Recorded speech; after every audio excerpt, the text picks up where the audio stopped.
Welcome, teacher friend. I'm Lori. And I'm Melissa. We are two literacy educators in Baltimore. We want the best for all kids, and we know you do too. Our district recently adopted a new literacy curriculum, which meant a lot of change for everyone. Lori and I can't wait to keep learning about literacy with you today. Hi, everyone. Welcome to Melissa and Lori Love Literacy podcast. We have, I would say, an epic guest with us today, and I am really thrilled because I listened to her on a podcast, I would say about a couple years ago now, and I remember where I was when I listened to it, and I must have listened to it 3 times that day. So I can't wait to have her on our podcast and to get to talk to her about a really important piece that she wrote. So Melissa, I know you're very excited too. Well, I think all of our listeners know that I did the letters training and also speech to print. I have like right here next to me. So, Louisa Moats she's definitely like a rock star to me. Yeah. So I'm really excited to talk to her today. Yeah. Louisa, thank you for joining us. You're welcome. It's fun to be here. Yeah. Would you share a little bit about yourself, what you might like folks to know going into this podcast? Okay, I guess that I have a checkered past and that I've done a lot of different things. Not easy to summarize. I guess the most important things are that I started out as a neuropsychology technician and then got a special ed degree, practiced as a clinician for about 10 years and a teacher, public and private and state settings, different programs. Realized I didn't know very much. Went for a doctorate in reading and language at the Harvard Ed School and began to learn something. And then I was living in rural Vermont, so I had to get licensed as a psychologist. So then I practiced for 15 years or so, evaluating people with all kinds of learning issues, but mainly reading, and got involved in a lot of different things in a small rural state there in Vermont. And then went on after that to do some huge consulting jobs. One thing led to another. I ended up directing a huge NIH research program in the low-performing schools and high-risk schools in Washington, D.C. 9 schools there. Nearly killed me, but I learned a lot about how research is done, about the interaction between poverty, race, education policy, and reading science, and then turned my efforts to the development of professional learning for teachers. And I've been doing that for the last 20 years. So letters has gotten out of hand. In the That's best a way. good thing. Yeah. Being used very widely, which is wonderful. But it speaks to a need that's out there of a kind of hunger for information and the recognition finally that where this country is not satisfactory. And so many states and districts have come to face the music about the possibility of doing a much better job with their students. So at this point, I'm failing retirement. Obviously, because you're here with us. Yeah, still doing work that I want to do in smaller doses. Oh, well, thank you. Thank you for that. I'm sure it's very special. Yes. I'm wondering about, like, it sounds like, Louisa, the way you started your career path, you could have gone many different directions of where it could have gone. And, it sounds like you narrowed in on reading as something that was really important. And I'm wondering if you can just talk about, like, for your own sake, like, why was reading the thing that you kind of focused in on? But I think that speaks to the bigger picture of, why is reading just so important? Mm-hmm. Well, there were two aspects of my experience. One was that as I started out doing clinical work and teaching as a so-called learning specialist, when that started, the large majority of kids who were referred to me to have their learning disabilities fixed, as we thought about it in those days, had reading difficulties, which I did not understand at all. And the second thing was, not only the obvious prevalence of reading difficulties, but how fascinating it was to me that they couldn't learn how to spell words that had 2 letters in them and things like that. And I kept thinking, this is so amazing that the human brain, if something is not connecting, that this student cannot remember how to spell of or do. And it was just such a puzzle. So there was that. And then my life, like many other people's, has been characterized by some opportunities that were just fortuitous and serendipitous. So when I ended up going back to Boston to work at the New England Medical Center, my boss said, look, you have to get a doctorate because I can't keep you in this position unless you're enrolled in a doctoral program. So I thought, well, Harvard's down the street, so I'll give it a shot. I had no idea what I was doing, but I applied to this reading program. They didn't have a learning disabilities program. So I had to do a reading program, and Jean Chall was the chair of the department. And I applied, and I thought, okay, I'll study reading. I think I know a lot. I don't really need to know that much about this. Well, I got into the program, and it was totally eye-opening. It was like this whole new world of information that I knew nothing about, mainly linguistics, for starters, and then more solid information about cognition and learning, human development. But the key for me was learning about language, the structure of language and language development. So then I could start putting 2 and 2 together. And that's what happened.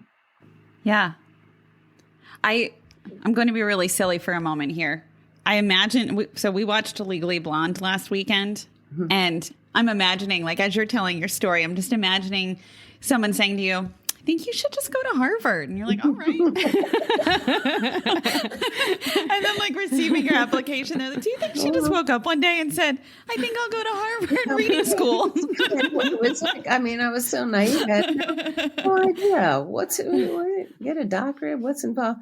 It turned out to be 5 years and a really long slog, and I didn't know who the faculty people were. I don't know. Carol Chomsky's going to teach me about language. Well, fabulous. I think she's Noam Chomsky's wife, and yeah, she was. So, Right.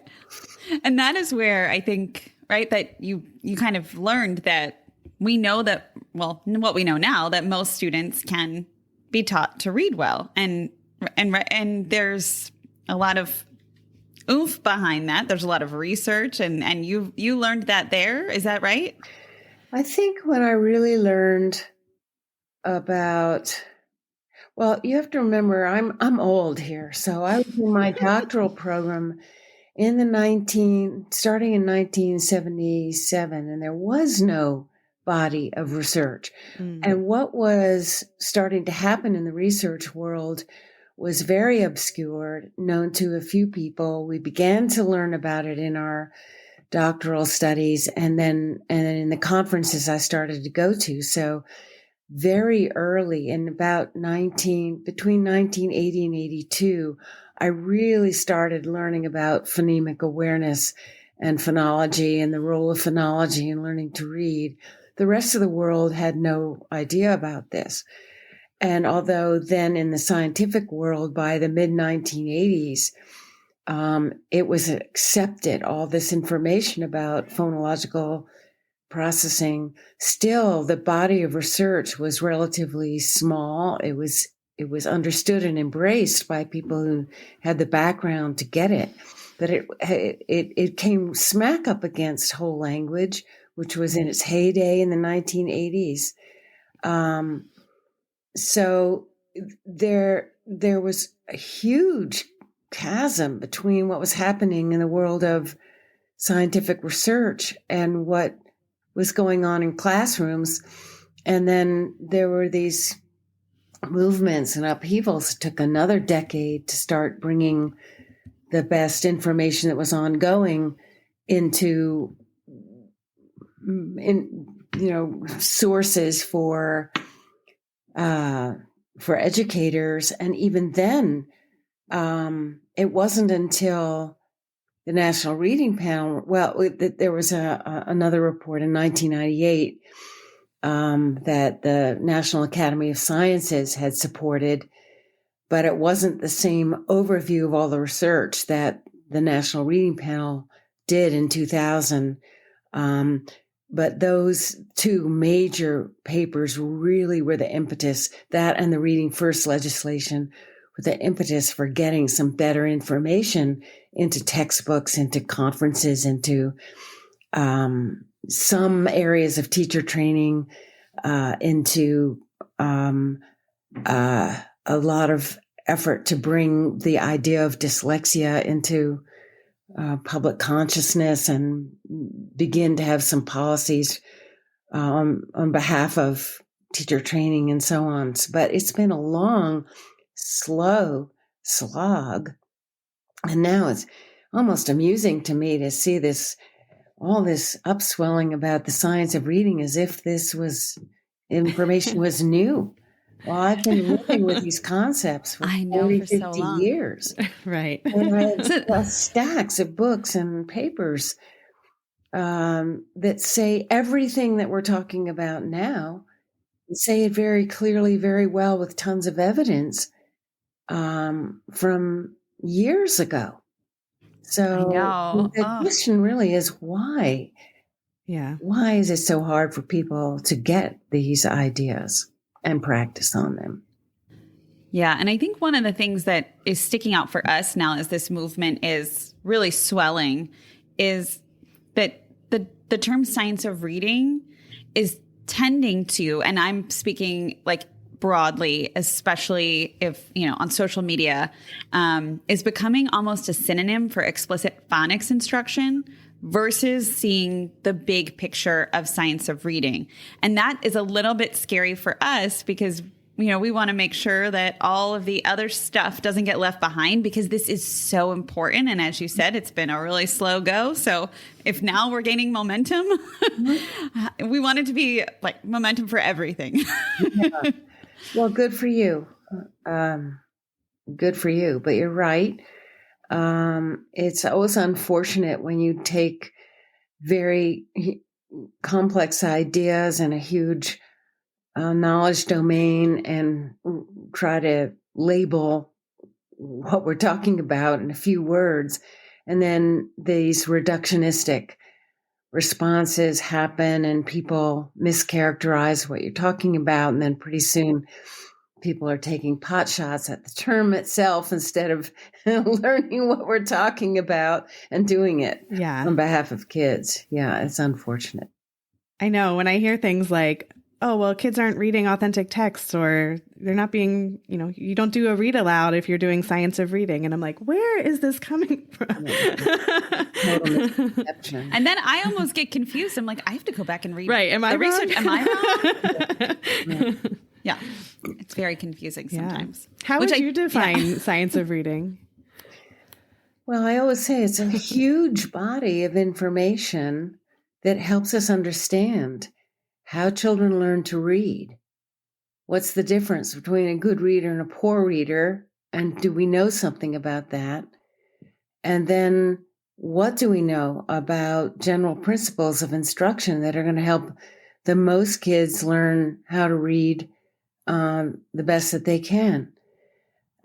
So the answers to all those questions are very complicated. Nevertheless, there's enough information there to hang our hats on in terms of basic guidance and things to understand about what's going on when people learn to read and when people struggle with reading. Enough conceptual frameworks and theoretical frameworks and research-based ideas that we know there are a whole lot of things that are better than other things. And then beyond that, the finer points of how you actually get the job done are open to debate. And it's certainly true that there are different flavors of this, if you want, where people get results, but the underlying principles are the same. And I can easily talk about those things and try to emphasize those things, because the disconcerting thing is that reading instruction is so far off base in so many textbooks, reading programs, classroom practices that are popular, aspects of teacher education. There are things that are just so blatantly in contradiction and out of alignment with what we know about how people learn to read, that those are the things we need to really replace with better ideas. And then from there, we can quibble about each of the aspects of instruction and how best to do it. And, do you do phoneme awareness on your fingers or with chips or with mouth pictures, or, those kinds of things I love to talk about, and I have seen people get good results with various approaches, but I also have firm convictions about what's really going to work best and how to approach kids who have phonologically based reading difficulties in a way that's going to open that door of insight for them into how the code works. Mm-hmm. Would you like to talk a little bit about that and share, why it's so complicated, and maybe a little bit, I'd love to hear those examples that you just shared. I'd love to hear a little bit more in detail, like how the research translates into classroom practice and what you've seen as things that have been successful with students. Mm-hmm. Okay. I'll try not to be too long-winded. So we don't mind. Okay, I think this is the exciting part for teachers. It's like the translation of all this great theoretic theories and research that you just shared. So okay. I'm excited. Let's talk about this in concrete terms. Right now, I'm doing some volunteer coaching with the I Have a Dream Foundation here in our community, and we have these little first graders. Most of them Hispanic kids without very much English, who came into school, most of them not knowing anything, no readiness skills. Okay, put it that way. Okay, so how are we to think about these little kids? So what I have in the back of my mind is a conceptual framework for what the building blocks of reading are. And the one that I think about the most now is not Scarborough's reading rope, because although that's very well known and beloved and it's been very useful, it doesn't show the relationship that exists among the strands of the rope. They're all there in parallel, working in parallel. Rather, the Hoover and Tunmer model, they were They were Phil Goff's graduate students and now have written a wonderful book on the cognitive foundations of learning to read. So they have a really nice model based on the simple view of reading. And it shows here are the building blocks of learning to read the words. Here are the building blocks of learning language comprehension.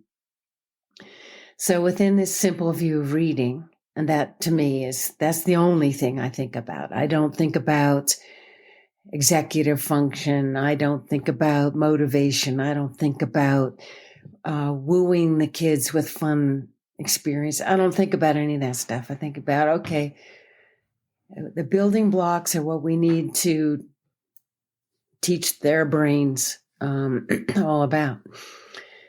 So at the bottom rung of the ladder is familiarity with letters, which these kids don't know. We have to teach them the letters.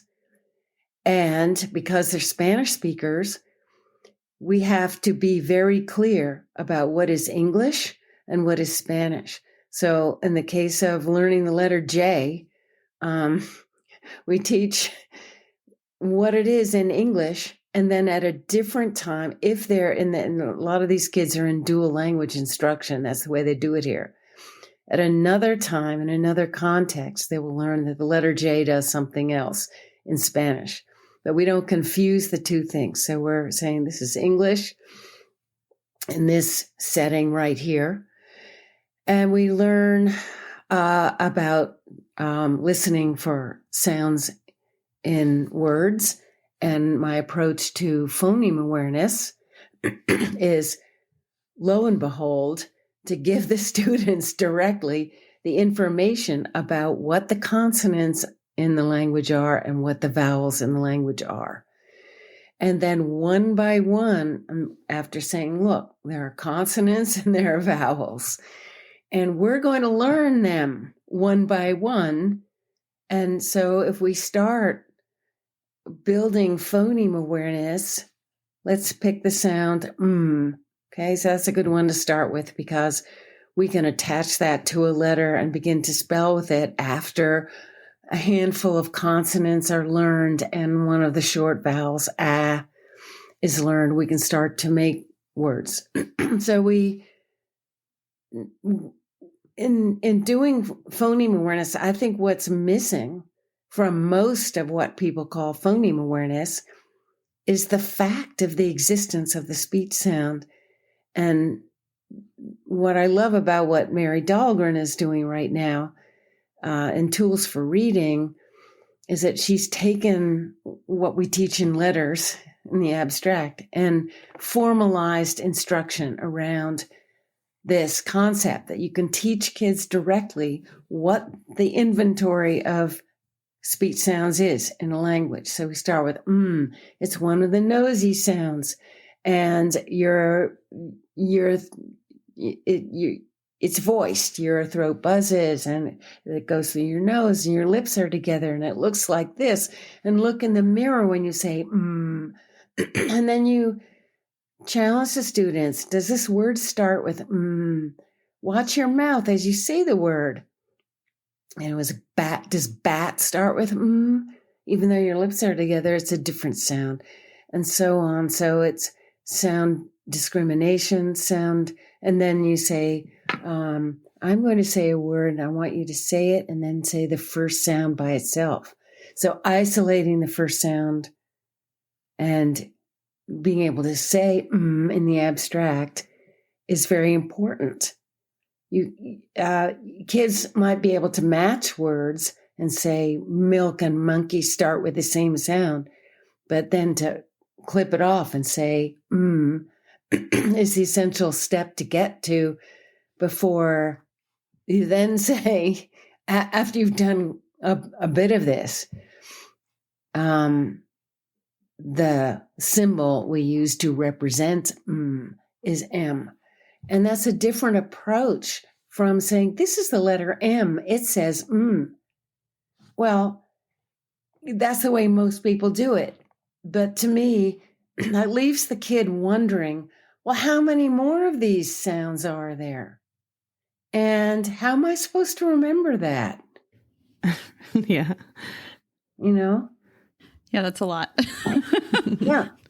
And then as the teacher, I want the teachers, the advantage of understanding what the inventory is then if you get good at this as a teacher, you're going to say to yourself, well, what is my student going to confuse with? So I have to be proactive here and come up with examples that contrast the things that might be confusable. And so is not and is not p. That's so funny. I'm not even making this example up, I promise. But my mom works with elementary students, autistic students. And she said to me, she's like, I have this one student and he confuses the sounds of the V and F. I don't want to say, I can't say the sounds because they would sound the same to me. And, okay. Yeah. And she was like, I just don't know why. And I was like, those sounds are really similar, Mom. Like they're actually like really similar sounds. So it makes sense that he's confusing. And so I actually brought that. I was like, show him how you make the sounds with your mouth. And then there's like a breath of air on the sound, right? I was like, voiceless. make sure he's like making that breath come out. And it was like really exciting to me, but that's what you're talking about, right? To like have that knowledge to know. That's right. So what's going on. Teachers out there, how many kids have you had who don't know the difference between have and half? Right. Sounds the same.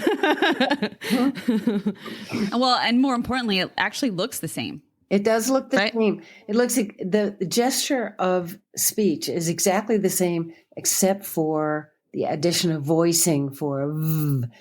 So if you do letters, you learn that there are 9 pairs of consonant phonemes in English that differ only in voicing. And then what we do in working with the teachers is show them lots of examples of kids whose spelling errors show us directly that this is something the kids need to straighten out very often. They make substitutions in their spelling, voice and voiceless sounds. Yeah. Yeah. Right. This is why I love the title of your article that's Teaching Reading is Rocket Science. And many of our guests have brought that article up. And I just think it's such an interesting way to think about it because there's so much even, I was just opening speech to print today and looking at all the different reduction of vowels to schwa, vowel nasalization. There's just so many things like that can feel really daunting to teachers oh my gosh, I need to learn all these things. It is daunting. It's not simple. To have some depth of knowledge so that you can really empathize with what the learner is experiencing and how the learner is coming at this with their spoken language, but without an understanding of how it maps onto the symbol system. You can be much smarter as a teacher or a clinician. Now I realize that my standards are very high for what I would want a knowledgeable professional to understand, and that maybe 10% of our fabulous teachers out there really get to that point of expertise.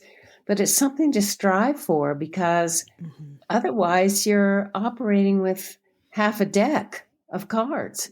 Right. You're hoping that the kid's going to get it in spite of the way they're being taught. I was in that position for many years, just literally hoping the student would get it because I didn't really know how to teach them. Yeah.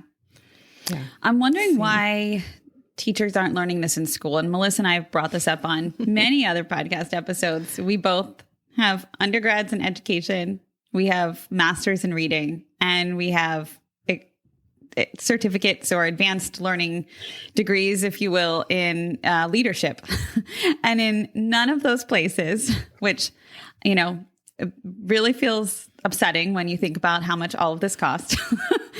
None of those places did we learn any of this. And it wasn't until we in Baltimore adopted Foundations and then also Wit and Wisdom, we saw the entire thing come together, and we both sat there and thought, this is this is what we should have been doing for all these years in the classroom. And, these are examples. I think the curriculum provided examples for us to see to put everything into practice that we had been thinking, maybe something's not right in what we're doing. And maybe we haven't quite learned exactly what we need to know.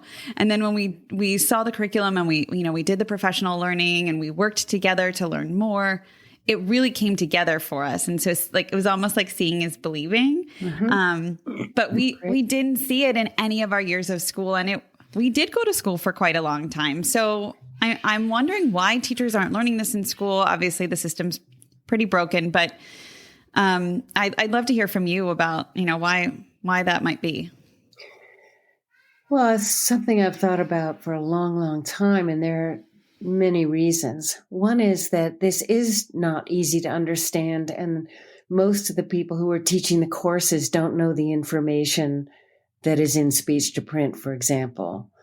Then you have a whole culture in the reading world that has been very dominated by constructivist philosophies and attitudes and ideas and philosophies that are just not informed by modern cognitive linguistic science at all. And those are self-reinforcing, and the same people write the textbooks that get adopted because I don't know.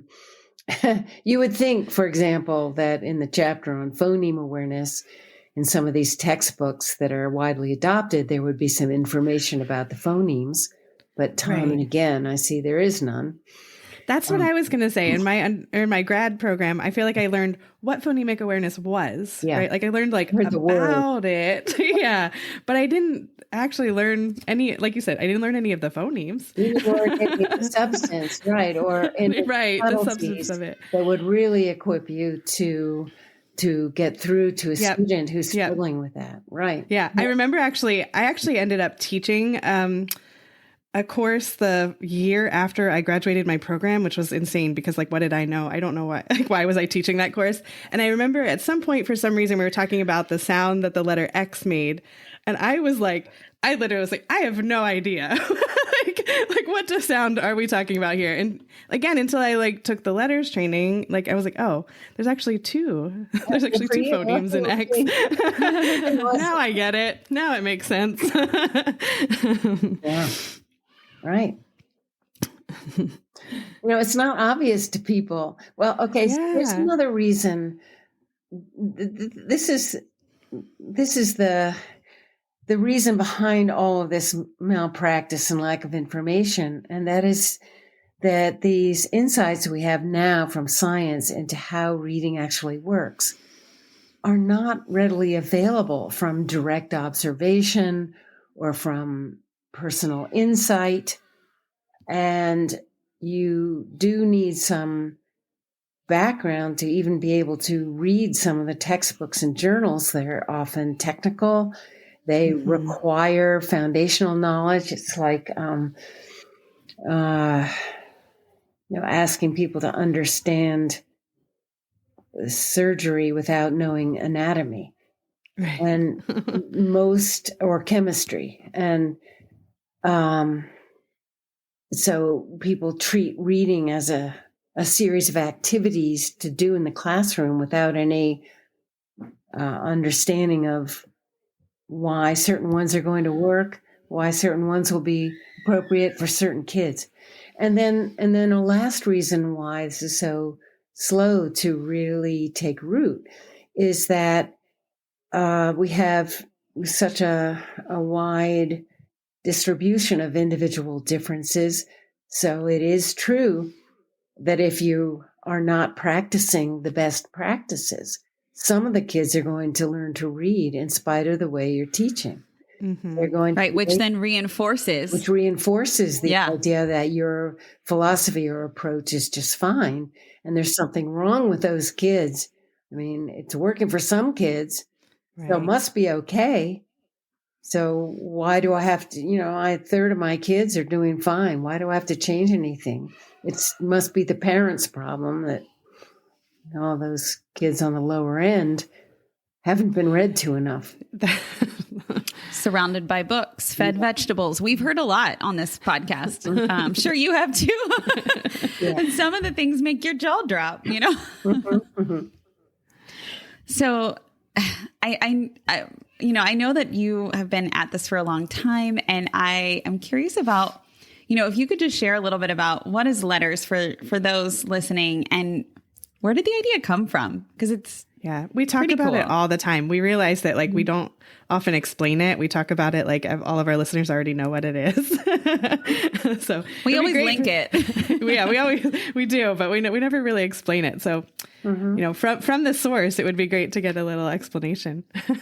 Okay. Letters actually has been in the incubation and production stage for 40 years in my head. I think when I was finishing graduate school at Harvard, I realized that I had developed insights from my training there that I thought every teacher ought to have. And I began to, as I was doing consulting work as a psychologist in Vermont and running around to schools and seeing what was going on and what wasn't going on, that the teachers didn't have any access to the same information that had been so empowering for me. So I started teaching courses at a little college in Vermont, just on the side as an adjunct. And I did that for a few years at St. Michael's. And then I just thought, okay, I've got to design some courses that reflect this understanding about language and reading that I gained. And so those courses found a lot of subscribers, and teachers wanted to take them, and they got a reputation. Then I continued teaching the courses in the summers at this little school in Putney, Vermont, Greenwood Institute, in the summers. So I did that for 6 or 7 years, and we had intensive summer courses where I taught what has turned into in 1 week the first volume of Letters as it exists now, and in the second week the second I can't even volume imagine of Letters. And we were in a hot classroom, me and between 20 and 25 teachers who came to Vermont from Sunday night to Saturday morning, learning this stuff, and it nearly killed people. But I was going to say they must have been exhausted at the end of that week. Yeah. I made them learn the phonetic alphabet and things like that.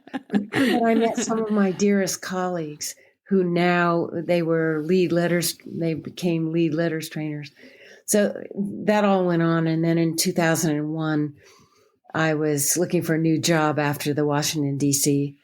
project, and the Sopris West Company hired me to write materials that would be based on all the work I had done so far. So that was the formal beginning of Letters 20 years ago. And one thing led to another. I know. Now it's all over. We have something like 200,000 teachers. Oh my, that's amazing. Which is that's great. Unbelievable. We see all the time. I mean, we're seeing in different, states. I'll speak to Maryland because I've seen locally. My Decoding Dyslexia chapter is advocating for our school district to have all teachers trained in letters. I know that that's something that is not unique to our space here, but it is. I mean, it just. I had someone ask me the other day, like, do you think that it would be appropriate to say all teachers in this? If I'm writing this for our county, all teachers. And I said, absolutely. Every single teacher. Because I'm going to bet they didn't get it in undergrad. And if we're going to shoot for the moon here in this request, like, let's shoot high and ask for everyone to be trained. And I'm so excited, Louisa. I can't wait for every teacher in the whole world to be trained in letters. And I also would love to see something for parents if you're taking requests. Like, I love it. Okay, well, thanks for the prompt. Yeah. I may very well do that. She said she wants to retire, Lori. I know. If you need, well, we can help you if you need help. Yeah, something for parents. 20 years ago, Susan Hall and I wrote a book called Straight Talk About Reading. We need something like that, but maybe, well, I don't know. I'll give that some thought. Okay, give it some thought. Yeah, but no, it's just such good work, and we can't thank you enough. You're just changing the landscape of education and reading for so many teachers and students. So we're lucky to have you. Well, and thanks for all the work that you're doing, because it's all people like you who are spreading the word and who are doing podcasts and articles and using social media, which I don't do well at all. I'm waiting for my 10-year-old to get old enough so she can just do it for me. Good. Yeah, we're not great. Yeah, we try. We're doing okay. We're subpar. The one thing I was going to ask about letters, I actually just saw this yesterday, which is interesting, on Facebook, on social media. Someone asked about letters training. I forget what the exact question was, but someone responded by saying, oh, letters is a program that you implement. And someone else quickly was like, it is not a program. And I just thought that was an interesting, I think that gets confused a lot. I think even in Baltimore, when we did the letters training, people were like, wait, but we have foundations. So like, what am I supposed to be doing? Am I supposed to implement letters, or am I supposed to implement foundations? Can you just speak to the, what is the purpose of letters? Because I know it's not a program. Yeah. No, it's not. We do not have the tools for teaching kids.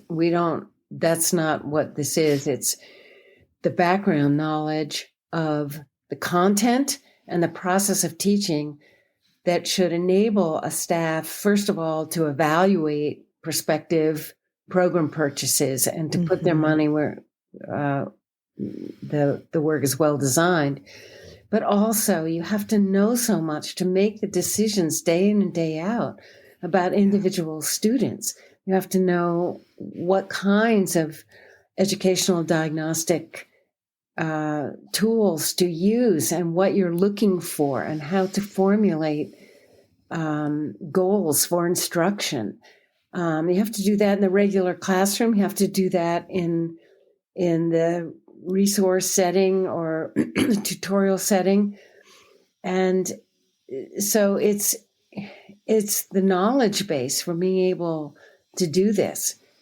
So at the same time, I'm very well aware that implementation, during letters now, we have these bridge to practice activities that are built in to help teachers immediately try to apply what we're teaching with their own students. But the tools they use will be the tools they have in their classrooms that they have to adapt and apply. So in your case, for example, if you have foundations and you have wit and wisdom, that's a very good combination. But foundations can be poorly implemented. Foundations also can be better implemented when the teacher knows more about how to enhance what's in foundations with richer attention to speech during instruction, and also with an understanding of how the various activities and elements fit together and why, and what you're looking for in terms of fluent application of skills and all those things. So just having the program is a necessity. You have to have something to teach with, but implementing it is going to be greatly enhanced if you have the underlying knowledge I love that process. Yeah. I get fired up when I see people who are like trying to do one, oh, just get curriculum and you'll be fine. Oh, no, just training, right? Like if we just train the teachers, you'll be fine. And I'm like, why do we have to argue about this? The two together is what we need. It's not either or. Right? I don't know why it always has to be one side or the other. Like give the teachers what they need. They need both of those. Absolutely. Yep. Well, speaking of, I'm wondering if we could briefly talk about some of the pillars from your teaching reading as rocket science, knowing the basics of reading psychology and development, understanding language structure for word recognition and language comprehension, applying best practices in all components of reading instruction, and using validated, reliable, and efficient assessments to inform classroom teaching.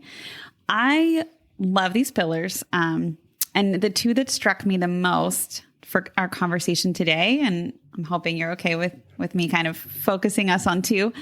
The first would be understanding language structure for word recognition and language comprehension. I'm wondering if you might be able to speak a little bit about that. Yeah, well, where do I start? I know. I was thinking, should I prompt her with a question? But I was like, what it means is, can you explain any word to a student who's new to that word so that they'll remember it? So they'll have a way of hooking that word into their memories, its spelling, its pronunciation, and its meaning. Do you have a way of making sense out of the word? Or are you the kind of teacher who has to just point to it and say, that's blah, blah, and pray that it sticks behind the eyeball somehow? The way we remember words is by having some insight into the match between the sounds and the symbols, and being able to recognize the patterns in the print. So you have to know what those are, and being able to recognize the meaningful parts that are represented in our writing system.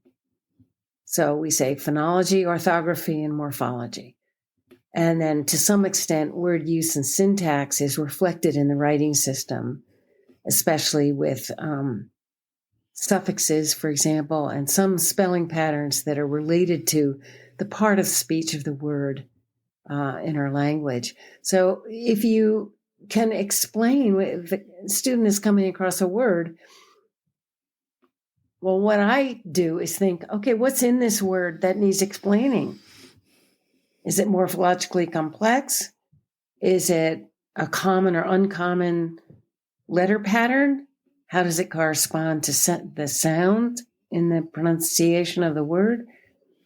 And then you decide, do I need to explain it with a reference to word origin?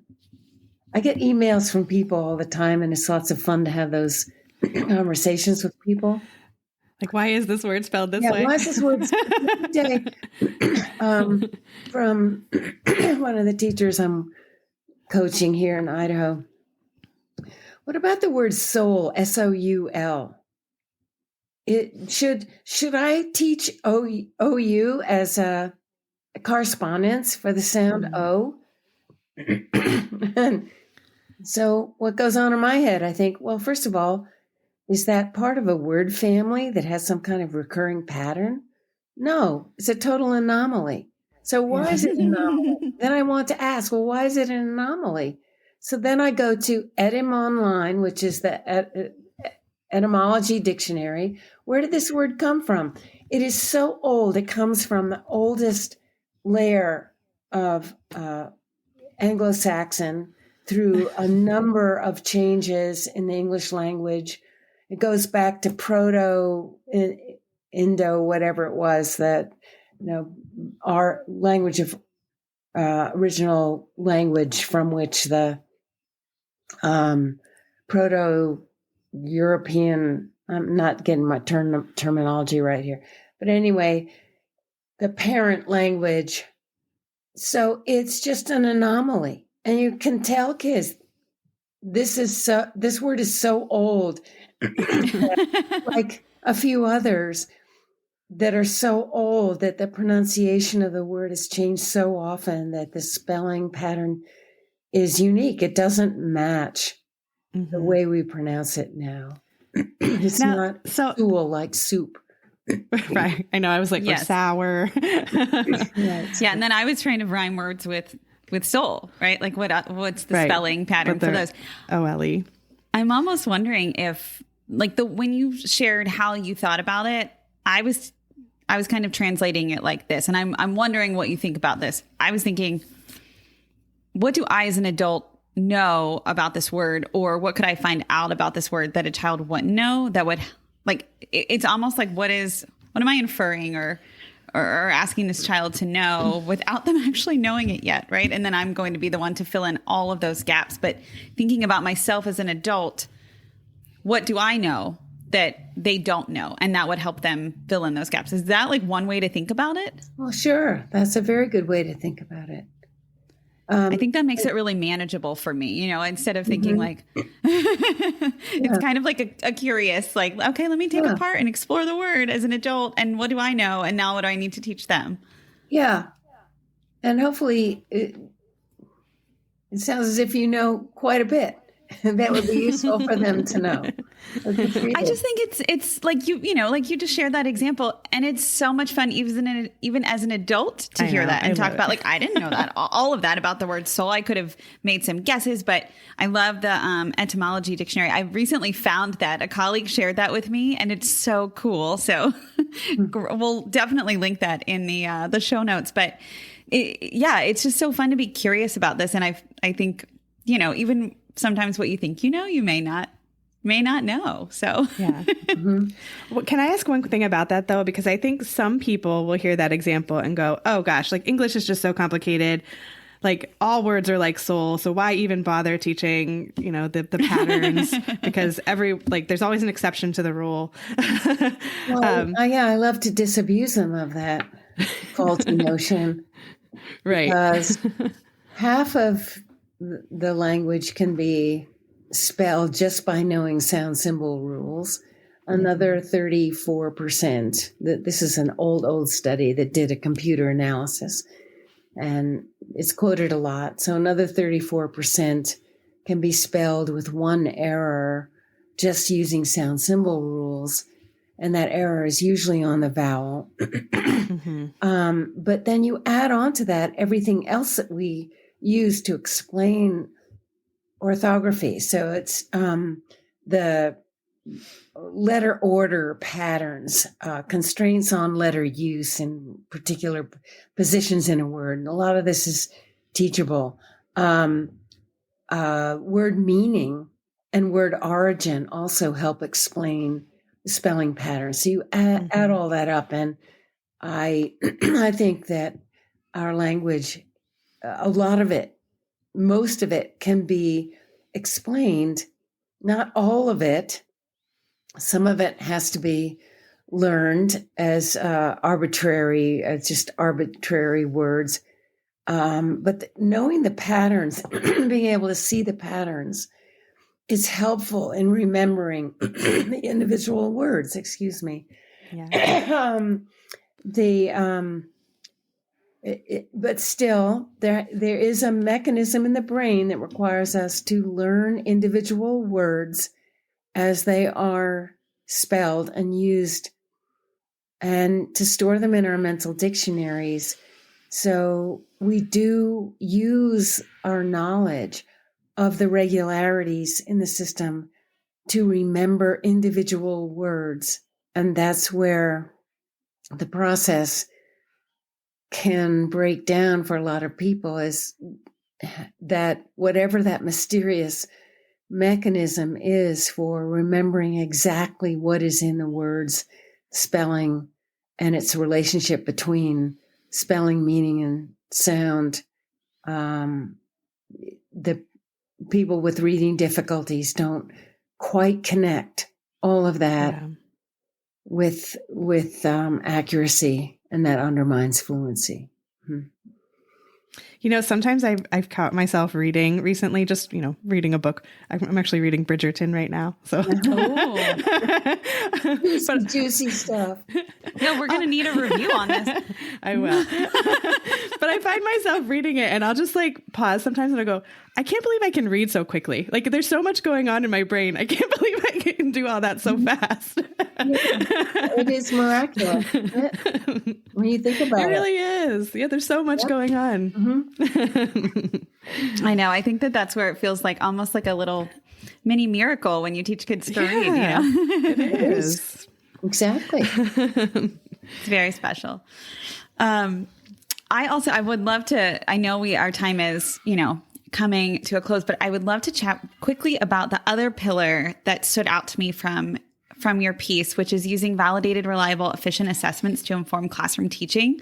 So I'm curious if I'm a teacher listening to this podcast, because we have a lot of teachers who listen, and I'm thinking, Louisa, what did you mean by that? And maybe if we could kind of dissect the idea that the validated, reliable, efficient assessments will look different for foundational skills versus like reading comprehension. Oh, sure. We don't have to get like crazy into it, but, just kind of touch on that. And then like, how would we use this to inform our classroom teaching? Because it looks very different in the foundational skills space versus the reading comprehension space. Yes, that's right. Okay. So in the foundational skills space, I think back on my model based on the simple view of reading of what these building blocks are. So I want to know whether each of these building blocks is in place. On the word recognition side, I want to know, do they know their letters? Do they know, can they do a phoneme awareness inventory? What happens when I ask them to spell? What happens when I ask them to read word lists under timed and untimed conditions, and to use decoding skills to decode unfamiliar words? So I want to know all of those things, and I want to know how well those skills are applied in text reading. So I want to do passage reading, a timed passage reading for accuracy and speed. And then on the language comprehension side, it's much more difficult to do meaningful assessments there. But for example, one of the tools that I think is well designed is by Acadience Reading Diagnostic, and they're diagnostic on vocabulary reading comprehension that gives you a lot of different tasks in the verbal reasoning and language use domain to get a feel for kids, not just vocabulary, but ability to understand word relationships and formulate sentences and higher level language skills. So you do want to know those things and use educationally relevant materials to do that. Can I ask one question before we head to like the other side of it? Mm-hmm. I'm hearing you say timed passage and like a timed passage read. And I'm imagining, maybe a teacher out there listening who's new to the science of reading and understanding all of this and might be wondering, what's the difference between something like that and a running record? And, in my district, maybe we have running records and how is that different than what we're talking about here? Would you be able to explain that? Yeah. Well, in a running record, you're supposed to code the errors that students make according to whether they're visual, semantic, or syntactic. Well, that whole coding process is not validated by anything. And it's been there a long time, I understand. But that kind of error coding not only is fairly quite unreliable, depending on who's doing it, but also it doesn't have any relevance for what you're trying to do. I did learn it in my undergrad, in my master's program. Just to name that, right? That things that are not research-based, have no backing, are being taught at the collegiate level. I just always try to name it for like those listening who are like, that's good. Really? Yeah. And there's a really good example of the disconnect. I have never seen a reputable study conducted by scientists who know their methods and statistics and research design to use a running record as a measure, a valid, reliable measure in a research study. So that should tell you something. What does have validity, that is, it is a useful measure of what is really going on as a student's learning to read, is speed and accuracy on a timed passage that is graded for difficulty. So that's built into Acadience, it's built into FastBridge, it's built into AimsWeb, and those passages are carefully calibrated, and there are rigorous studies around what the data mean if you're trying to evaluate whether a student's making satisfactory progress or not. That's helpful. Thank you. Mm-hmm. And I'm wondering, do you have anything else to add to the assessments? Because I'm thinking about, I'm a classroom teacher, and maybe I'm a third grade teacher, and I am using some of my assessments to inform my teaching, and I'm maybe in small groups, I'm supporting students in filling in some gaps in their decoding, and then, I'm thinking there's other students who have this already and they don't need that help. And I'm looking to maybe impact their reading comprehension a bit more. Mm-hmm. But, we're maybe thinking about how to transition away from a reading standards or a reading skills in terms of comprehension approach to working with students in that way. Do you have any thoughts on how assessments could, what those assessments could look like and how we could use those to support those students? Well, as students who can already read, who already have the foundational skills and who need to improve their familiarity with more complex and challenging texts, they need to deepen their reading skills and have, and I have to be careful in my terminology here, but what I would hope would happen is that those kids would be in a small group where perhaps they are all reading the same text because they're able to read that text, and the teacher is leading them through a critical reading experience where they look for layers of interpretation, or they conduct layers of interpretation of the text. They learn to summarize. They learn to ask questions of the text, and they deepen their reading skills through that shared experience. What I don't want to happen, and what is happening way too much, is those kids are put off by themselves or stuck on a computer and told to go read something by themselves on a computer and answer questions about it. So they're sort of out of this teacher's hair. Well, their joy of reading and their experience of sharing a reading with other students whose reactions should be shared and talked about, that's being missed. And it's so fundamental to developing a critical reading habit, which we don't do as well when we're just left on our own. Most of us if we're reading a good book, we want to know, what did our friend think about it? What did our book group think about it? I'm in several book groups because I want that experience of sharing our reactions and discussing what we read. It deepens the experience. It makes me think about things I didn't think about. And the kids really need that as well. So I applaud teachers who are staying with that tried and true shared reading, real shared reading, and know how to lead the students through a critical reading of a text. Mm-hmm. Yeah.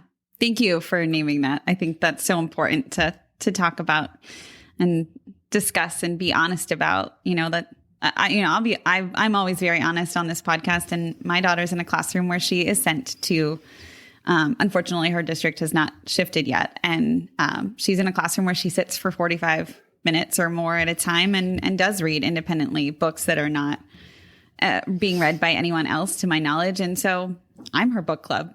I'm like, what are you reading? Let's read it together. And I mean, I'll read alongside her in my free time or at home, or sometimes we'll listen together if I can get it on audiobook, or, we'll read the book aloud together. We'll have lots of different methods to do that. But, I also will say, like, I'm a privileged parent who knows that information, and that's not, the norm. And, everybody trusts that when we send our kids to school, the job is being done. And it's really, sometimes it is and sometimes it's not. So I think it's really important to name what you just shared and to have these honest conversations about what's happening in our classrooms. Mm-hmm. Good. Yeah. Well, like Lori said, we are running out of time, even though we could talk to you all day and spend a whole week with you learning I know, this has been such a treat. It really has. We do ask our guests to leave one piece of advice before we go. So I don't think we warned you of that ahead of time. So I always say I can just chat a little bit while you think. And but yeah, any advice that you might have for teachers, or I know you said I'll actually read a quote from your article because I loved it. You said, to be clear, although the day-to-day work is teachers' responsibility, students' reading success is our shared responsibility. And you go on to say, like, from prep programs to curricula to professional development. And so your advice doesn't have to necessarily just go to teachers, is what I'm trying to say. It could go to the bigger world. Well, I guess I just want everyone to continue to champion the cause, that without our doing better, there's still going to be too many kids whose lives are going to be limited if they haven't learned to read well enough. So this is the most fundamental thing that we need to keep in mind as we strive to do better as a profession. Reading is a civil right, in my view. Mm-hmm. It is the key for our less advantaged kids. And we all, as professionals, need to keep learning and doing a better job, be more effective with more kids. And let's own it and face it and do it and enjoy the wonderful results that we get when we work hard at it. Absolutely. Thanks for all you're doing. Thank you. Yeah, thank you. This is such a treat, a true honor to be able to talk with you. So thank you for taking time to talk with us. And we are just so grateful. And thank you for all your good work with letters and everything, all your, everything that you've ever done in your career. Thank you for that. Yes. And we hope you enjoy your retirement a bit too. Yes.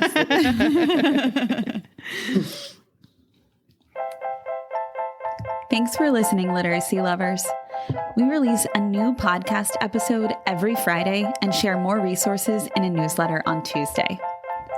Sign up for our newsletter at literacypodcast.com. Each week, you'll receive important information, resources, and connected content. We're excited to create a space for community discussion about our podcast.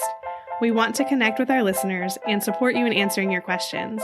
But we also realize there are a lot of other educators out there who have great advice and experience too. Let's keep learning together in our Melissa and Lori Love Literacy podcast Facebook group, and be sure to follow us on Instagram and Twitter. If the content in this episode helped you, share with a fellow educator and teacher friend. Our literacy lover community welcomes educators at every stage of their learning journey. We're so glad you're here to learn with us. The views and opinions expressed by the hosts and guests of the Melissa and Lori Love Literacy podcast in this episode are not necessarily the opinions of Great Minds PBC or its employees.